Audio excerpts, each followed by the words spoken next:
오늘 주일 오후 예배는 10가지 재앙이 주는 메시지라고 하는 제목으로 말씀을 증거하고자 합니다.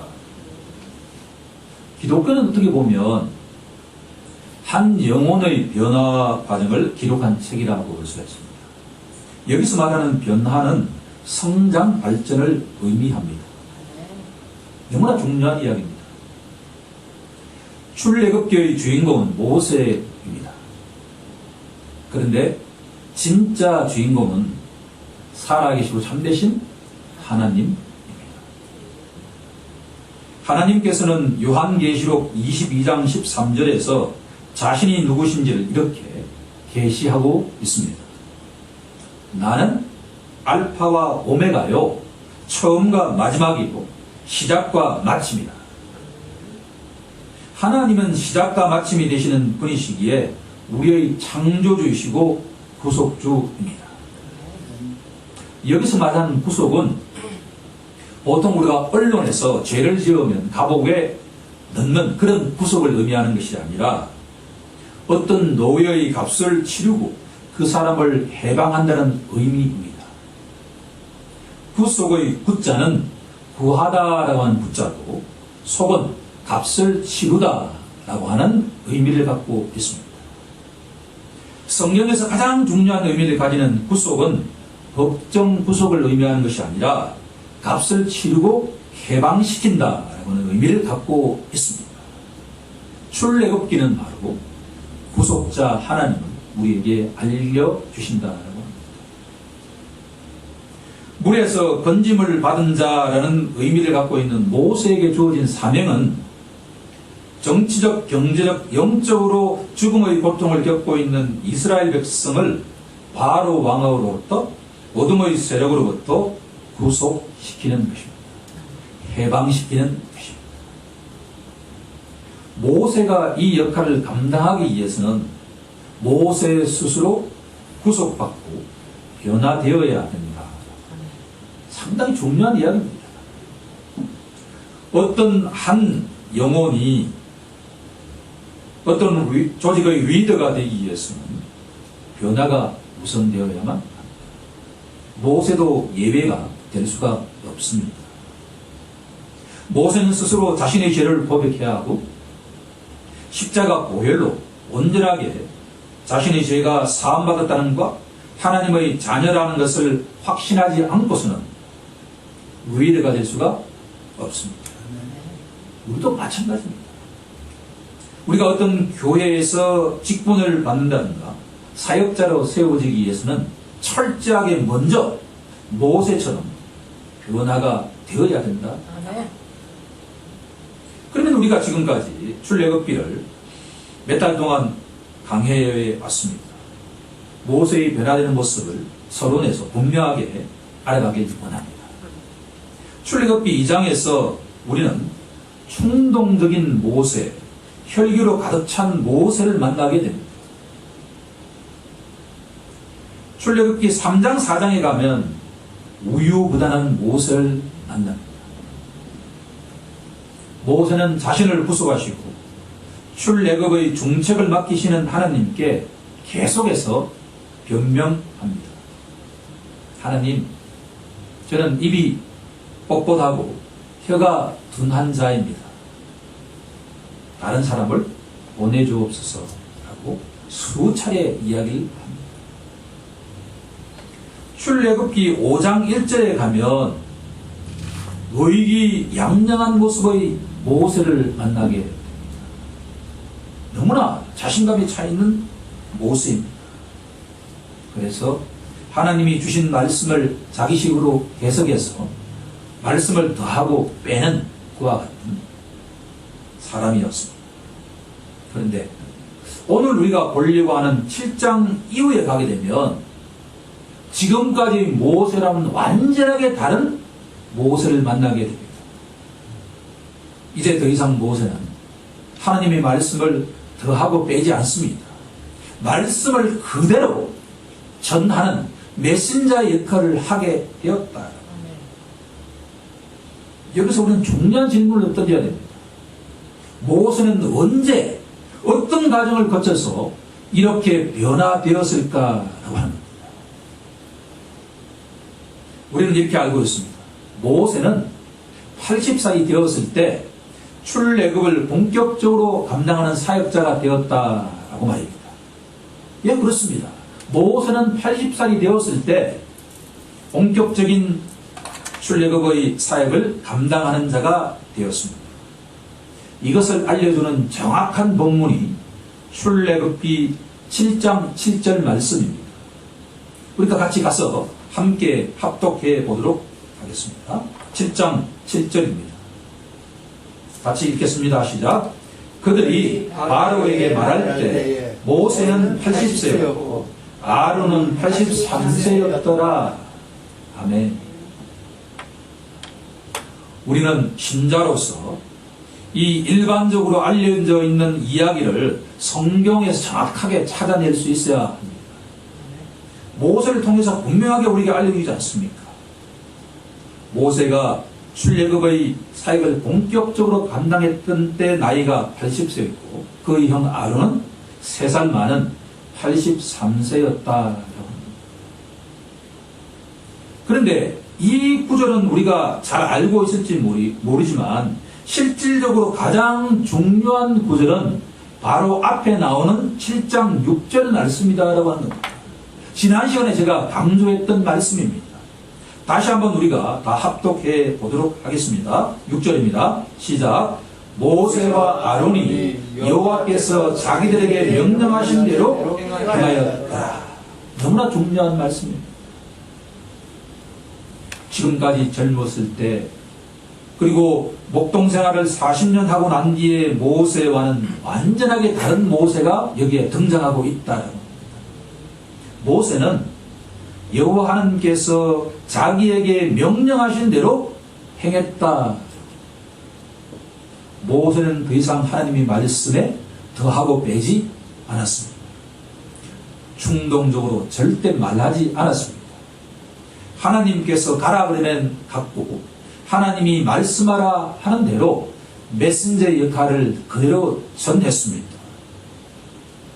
우리에게 가장 중요한 것은 우리의 생각이 아닙니다. 하나님의 사역자, 하나님의 신자는 하나님의 생각을 전하는 메신저가 되어야 된다라고 하는 겁니다. 하나님은 누구에게 사역을 맡기실까요? 하나님 말씀에 철저하게 순종하는 자에게 맡긴다라고 하는 겁니다. 하나님 말씀에 이의를 제기하는 자에게 절대로 하나님은 일을 맡기지 않으십니다. 하나님 말씀을 자기 나름대로 빼고 더하는 자에게는 사역을 맡기지 않으십니다. 그런 자에게는 절대 사역의 열매가 맺기 어렵다라고 하는 것이 출애굽기는 우리에게 분명하게 알려주고 있다라고 합니다.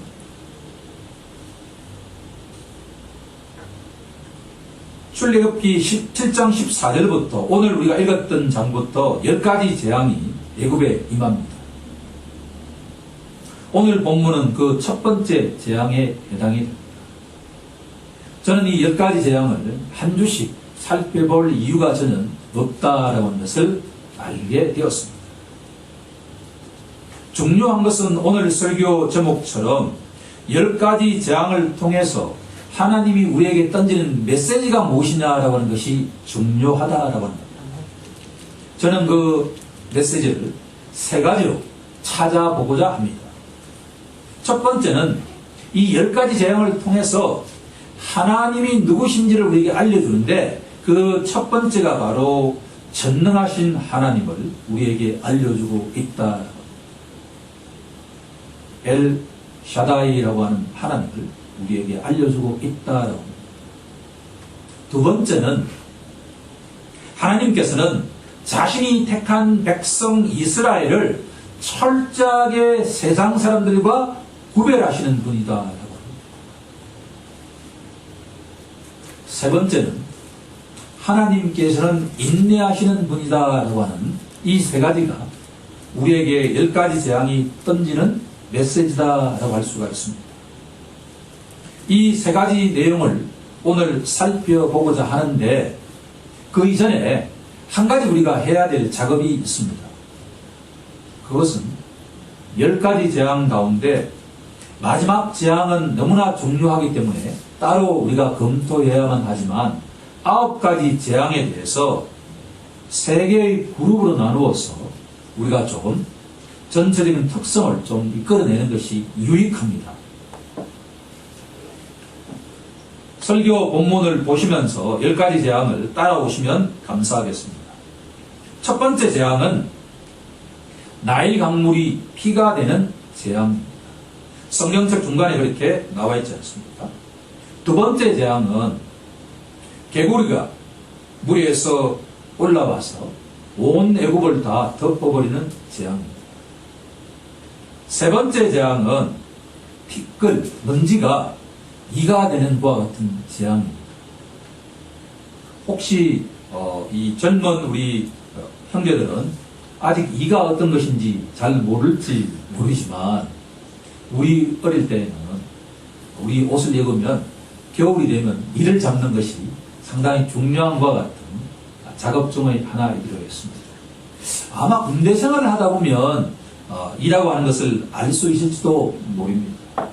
상당히 이렇게 피부에 와닿으면 묘한 것과 같은 기분을 일으키게 하는 것과 같은 겁니다. 그게 애굽 천지를 뒤덮었다. 생각만 해도 끔찍한 것과 같은 재앙이라고 볼 수가 있죠. 네 번째 재앙은 파리가 애굽 온 땅을 뒤덮는 것과 같은 재앙입니다. 이것도 또한 끔찍하지 않습니까?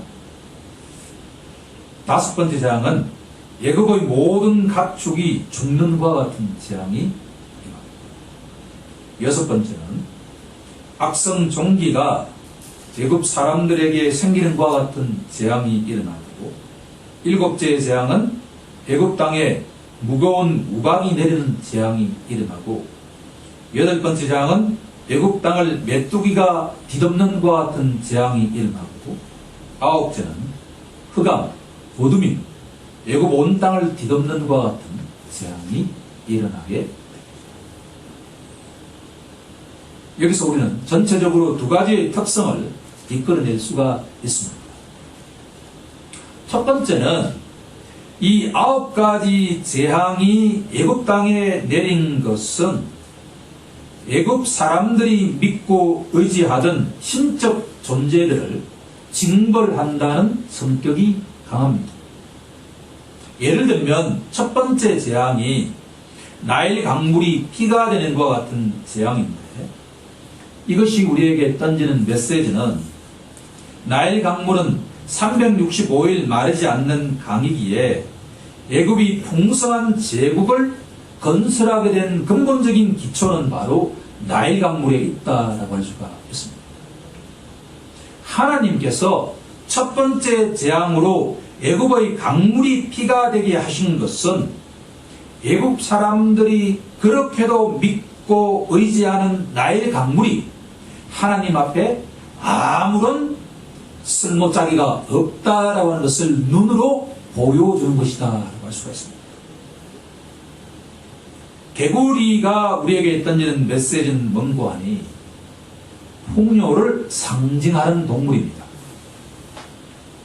애굽 사람들은 개구리 모양의 형상을 만들어 놓고 그 형상에 절을 하면서 풍년을 비는 그와 같은 관례가 있었다라고 하는 것을 통해서 하나님께서는 두 번째 재앙을 애굽 사람들이 믿고 의지하는 우상 숭배를 타파하는 그와 같은 역할을 하고 있다고 해석할 수가 있습니다. 아홉 번째 재앙이 뭐라고 이야기했냐 그러면 흑암이, 어둠이 3일 동안 온 애굽을 뒤덮는 것과 같은 재앙입니다. 여기에도 상당히 영적 의미가 많지만 표면적인 것은 애굽 사람들은 태양신을 믿고 있습니다. 따라서 애굽에 흑암은 찾아올 수가 없다라고 하는 것입니다. 날마다 장렬하는 태양이 애굽 온 땅을 비추는 것이 365일의 기본적인 기후 현상인데, 하나님께서는 그렇게도 태양신을 숭배하고 있는 이 애굽 온 땅에 하루도 아니고 3일 동안 흑암으로 뒤덮었다라고 하는 것은 뭐냐 그러면 애굽 사람들이 믿고 의지하는 태양신이 하나님 앞에서는 아무것도 아니다라고 하는 것을 시각적으로 보여준다라고 하는 겁니다. 더구나 하루도 아니고 왜 3일 동안 흑암을 내리셨을까라고 하는 것은 우리에게 부활을 상징한다라고 볼 수가 있습니다. 이 9번째 재앙이 온 어둠을 뒤덮었을 때 이미 애굽 사람들은 죽음에 처해 있는 것과 동일하다. 영원한 죽음에 떨어지든지 그렇지 않으면 그리스도를 믿고 새롭게 부활하든지 하나뿐이다라고 하는 것을 예표하고 있다라고 합니다. 10번째 재앙은 너무나 중요한 일인데 사람과 짐승의 장자를 죽게 하는 재앙입니다. 온 애굽에 울음바다가 되었다라고 하는 재앙입니다. 이 재앙이 우리에게 왜 중요한가라는 질문을 던지면 때가 되면 이 애굽 땅에 내렸던 장자의 죽음이 누구에게 적용되냐 하면 하나님의 하나뿐인 장자이신 예수 그리스도께서 십자가에 피 흘리시면서 자발적으로 순종의 죽음을 겪게 된다라고 하는 것을 우리에게 예표하고 있다라고 합니다. 이렇게 본다 그러면 이 10가지 재앙은 영적인 의미를 갖고 있다라고 합니다. 애굽 사람들이 이 세상 사람들이 그렇게 믿고 의지하는 그 의존물이 하나님 보시기에 아무것도 쓸모짝에 없다라고 하는 것을 시각적으로 보여준다라고 하는 것이 첫 번째의 메시지다라고 할 수가 있습니다. 두 번째는 뭐냐 그러면 물이 피가 되게 했을 때 애굽의 술사들도 모세와 아론처럼 나일 강물을 피로 변하게 하는 능력을 갖고 있었습니다.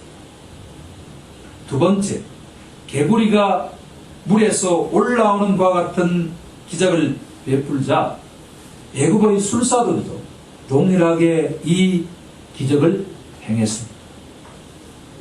그런데 티끌이 이가 되는 재앙부터는 애굽의 술사들이 더 이상 그 기적을 행치 못했다라고 하는 것을 알 수가 있다. 이것은 바로 하나님의 능력과 이 세상에 있는 술사들의 능력이 비교할 수가 없다라고 하는 것을 가르쳐주고 계신다라고 합니다. 출애굽기 8장 18절에 가면 애굽의 요술사들도 자기 요술도 그같이 행하여 이를 생기게 하려 하였으나 못했고 이가 사람과 가축에게 생긴지라 라고 증언하고 있습니다. 자, 그러면 이 전체적인 흐름을 우리에게 살펴보는 은혜를 베풀어 주셨기에 이제는 하나님께서 10가지 재앙을 애굽 땅에 내리신 목적을 3가지로 이제 한번 제시해 보고자 합니다. 첫 번째는 하나님이 전능의 하나님이다라고 하는 것을 우리에게 알려주기 위한 것이다 라고 합니다. 첫 번째 재앙에서 그 목적을 알 수가 있습니다. 7장 17절로 가보면 제가 천천히 읽어보겠습니다.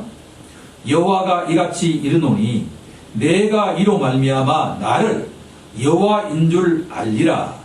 볼지어다 내가 내 손의 지팡이로 나일강을 치면 그것이 피로 변하리라. 이 기적을 통해서 내가 여호와 하나님인 줄 너희가 알리라 라고 하는 것이 목적이다라고 하는 것을 알 수가 있다. 8장 10절로 한번 가보면 본문은 다음과 같이 우리에게 알려줍니다. 그가 이르되 내일이니라. 모세가 이르되 왕의 말씀대로 하여 왕에게 우리 하나님 여호와와 같은 이가 없는 줄을 알게 하리이다 라고 말씀하고 있습니다. 두 번째 재앙을 내리신 목적도 바로 여호와께서 하나님이시다라고 하는 것을 알게 하기 위한 것이다라고 하는 것입니다. 9장 14절에 가면 보다 분명하게 우리에게 그 목적을 알려주고 있습니다. 9장 14절을 함께 한번 합독해 보도록 하겠습니다. 자, 시작. 내가 이번에는 모든 재앙을 너와 내 신하와 내 백성에게 내려 온 천하에 나와 같은 자가 없음을 내가 알게 하리라. 아멘. 패턴은 동일합니다. 지금 우리들은 계획의 재앙이 내용이 무엇인지가 중요한 게 아닙니다. 포인트는 이 재앙을 통해서 하나님이 누구신지를 알게 하는데 목적이 있다라고 하는 겁니다. 아멘. 이것은 신약에 와서도 마찬가지입니다. 예수님이 지속적으로 기적을 베풀지 않습니까? 그런데 사람은 관심이 어디에 있습니까? 기적에 관심이 있죠. 안전병이가 벌떡 일어나고 죽은 자가 벌떡 일어나면 사람들은 그 병고침에 관심을 가집니다. 또다시 기적을 행해 보십시오라고 요청하지만 정작 그 기적을 일으키는 예수님이 누구신가에 대해서는 관심이 없다. 구약의 내용과 신약의 내용이 어떻게 이렇게 공통적인 분모를 갖고 있다는 것을 우리가 알 수가 있습니다. 재앙에 목적이 있는 것이 아닙니다. 재앙 그 배후에 계시는 하나님이 누구신지 엘샤다이 그 하나님을 알게 하는 것이 재앙의 목적이다. 아멘. 우리가 조금 전에 읽었던 9장 16절은 내가 너를 바로 왕을 세웠으면 나의 능력이 내게 보이고 내 이름이 온 천하에 전파되게 하려 하였습니다. 아멘. 이 본문은 우리에게 이렇게 질문합니다. 인생의 통치자는 누구인가? 이 세상의 바로 왕인가? 그렇지 않으면 살아계시고 참되신 하나님인가? 우리 모두 하나님만이 우리의 진정한 통치자임을 믿고 고백하길 간절히 소망합니다. 두 번째로 하나님께서 10가지 재앙을 주신 것은 이스라엘 백성을 구별하시는 하나님이다. 아멘. 성별하시는 하나님이다. 아멘. 넷째 재앙부터 하나님께서는 자신이 택하신 이스라엘 백성이 머무르던 고센 땅에는 재앙이 내리지 않게 하셨습니다.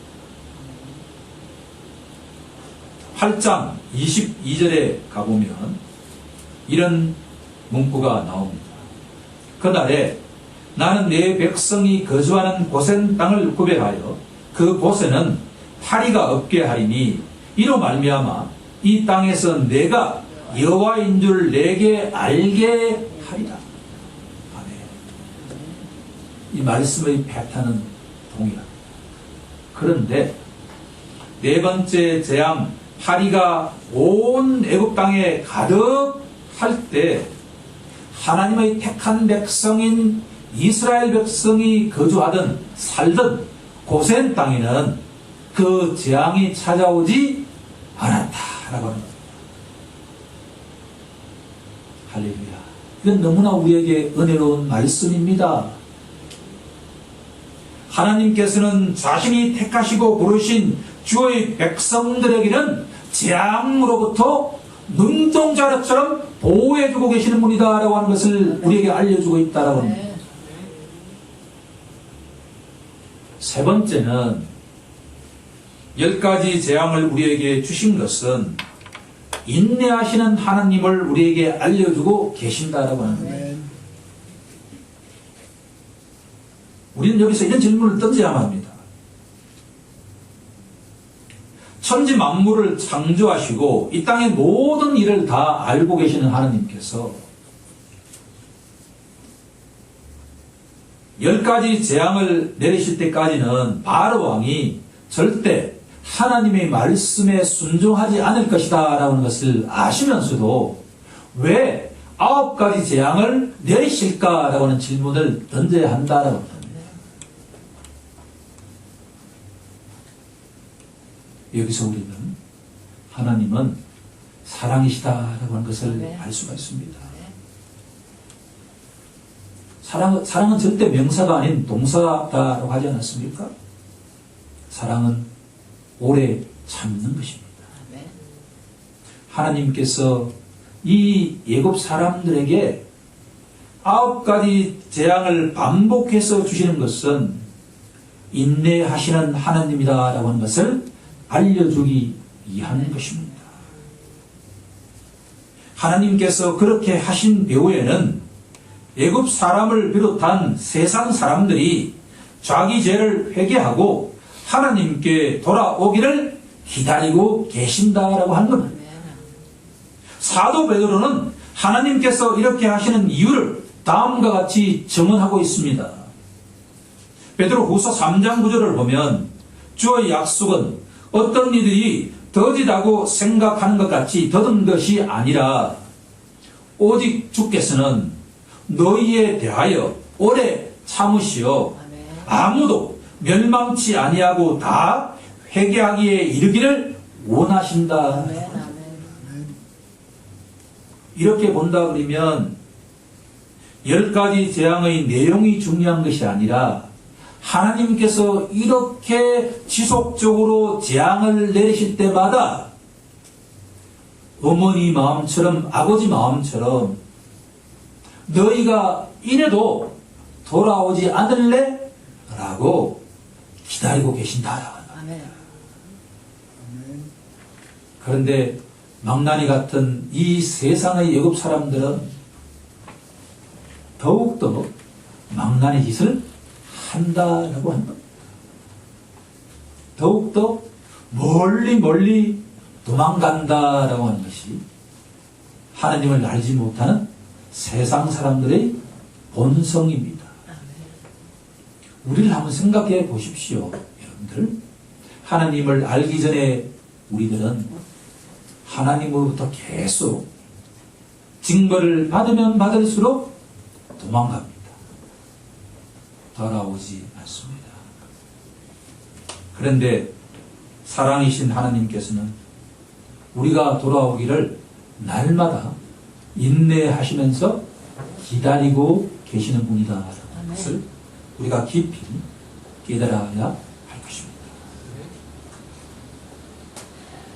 말씀을 이제 몇 가지로 정리해 보고자 합니다. 오늘 이 본문을 통해서 모세의 변화된 모습을 우리는 알 수 있습니다. 이제 더 이상 모세는 하나님 말씀에 이의를 제기하지 않고 그 말씀에 철저하게 순종하는 모세의 모습을 봅니다. 우리도 모세처럼 순종의 삶을 살아가야 할 것입니다. 10가지 재앙이 우리에게 던지는 메시지는 하나님이 어떤 분인가라고 하는 것입니다. 재앙이 중요한 것이 아닙니다. 그 재앙 배후에 있는 하나님의 얼굴을 깨닫게 하는 것이 목적입니다. 첫 번째의 단어는 하나님은 능력의 하나님입니다. 엘 샤다이입니다. 여기에 나와 있는 10가지 재앙 이상으로 하나님께서는 하실 수 있는 능력의 하나님, 그것이 10가지 재앙의 목적입니다. 두 번째는 성별이라고 하는 단어입니다. 하나님께서는 아브라함을 통해서 자신의 택한 백성을 양육하시고 기르셨습니다.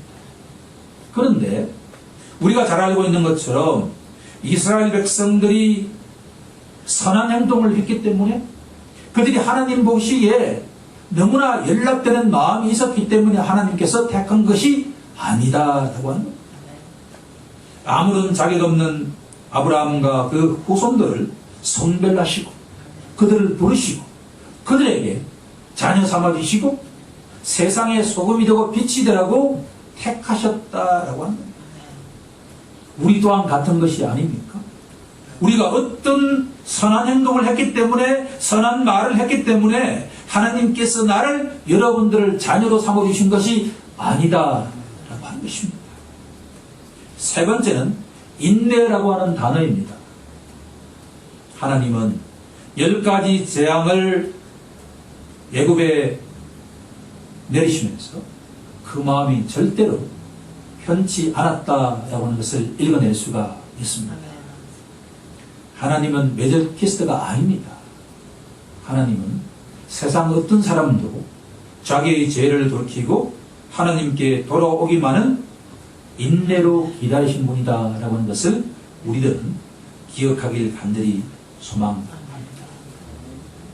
그런데 이 세 가지 단어, 능력의 하나님, 성별된 하나님, 인내의 하나님, 이 세 가지 단어에 가장 중요한 한 가지를 우리들은 덧붙이지 않을 수가 없습니다. 저는 이 말씀을 준비하면서 성령을 통해서 계속 질문합니다. 하나님 도대체 왜 이 10가지 재앙을 우리에게 알려주고 있습니까? 그 결론은 때가 되면 하나님께서는 심판주로 이 땅에 임하게 된다라고 하는 겁니다. 애굽 땅에 내린 10가지 재앙과는 비교할 수 없을 정도로 그 분노의 하나님, 진노의 하나님이 이 땅에 심판주로 오신다라고 하는 겁니다. 이것이야말로 진짜 중요한 것이 아니겠습니까? 지금은 은혜 받을 때입니다.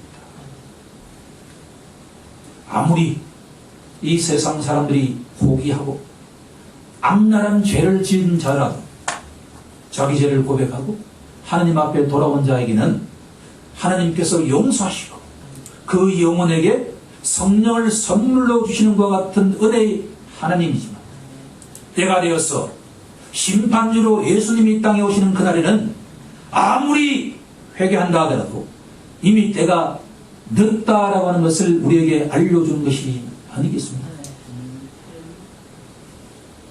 심판의 하나님, 그것이 이 10가지 재앙을 우리에게 알려주는 본질적인 메시지가 있다라고 정리하지 않을 수가 없습니다. 우리 모두 예수님을 자신의 구세주와 주인으로 영접하고 때가 되면 심판주로 임하실 그리스도께 부끄러움을 당치 않는 사람이 되길 우리 주 예수 그리스도의 이름으로 간절히 축원하옵나이다. 아멘.